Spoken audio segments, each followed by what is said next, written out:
मग त्याचं जर लक्षणं बघितलं तर तुम्हाला पहिल्या प्रकारामध्ये म्हणजे रोगाच्या प्राथमिक अवस्थेमधली जर त्याची लक्षणं बघितली तर अवस्थेमध्ये पानाच्या वरील पृष्ठभागावर असंख्य लहान गोलाकार दाण्यासारखे ठिपके तयार होतात आणि ठिपक्याच्या मध्यभागी बुरशीची काळी फळे रचलेली दिसतात आणि सुरुवातीच्या ठिपक्याच्या सभोवताली पिवळ्या कडा दिसतात तुम्हाला. हे जे आहेत ना हे ठिपके याच्या बाजूला पिवळ्या कडा दिसतात आणि कालांतराने ठिपक्याच्या सभोवताली पिवळ्या कडा तयार होतात आणि पान तांबूस रंगाचे होते. त्याच्यानंतर दुसऱ्या प्रकारामध्ये काय होते, पानाच्या वरच्या पृष्ठभागावर अंडाकृती किंवा गोलाकार काळे रंगाचे खोलगट ठिपके तयार होतात इथं असे.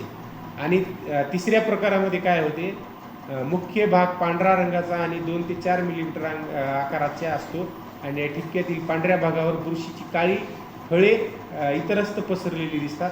कालांतराने पानाच्या वरच्या पृष्ठभागावर हिऱ्याच्या खड्ड्याच्या आकाराचे तांबूस रंगाचे गोलाकार ठिपके तयार झालेले दिसतात.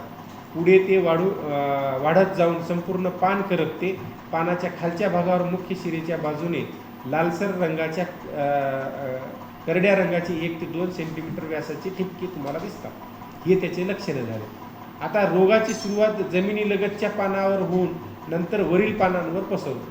पाने शेंड्याकडून पिवळी दिसायला लागतात. हे ठिपके फुलांवर सुद्धा दिसतात काही वेळेस जर मोठ्या प्रमाणामध्ये प्रादुर्भाव आला तर. आता ह्याच्या व्यवस्थापनाबद्दल जर बघितलं आपण तर रोगाच्या प्राथमिक प्रसार रोगग्रस्त पाने फुले याद्वारे होतो.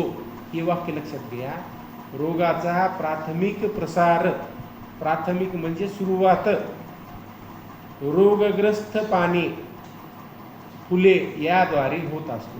त्यामुळं रोगग्रस्त पाने फुले गोळा करून त्वरित नष्ट करून जाळून टाकावीत. हे वाक्य दिलेलं आहे त्याला. ह्या वाक्याकडं तुम्हाला कृषी सेवा केंद्र सुद्धा सांगितलं नाही, कोणता शास्त्रज्ञ येऊन जरी सांगितला, विद्यापीठातल्या शास्त्रज्ञांनी येऊन जरी सांगितलं, तुमचं त्याच्याकडं बारकाईने लक्ष नसतं.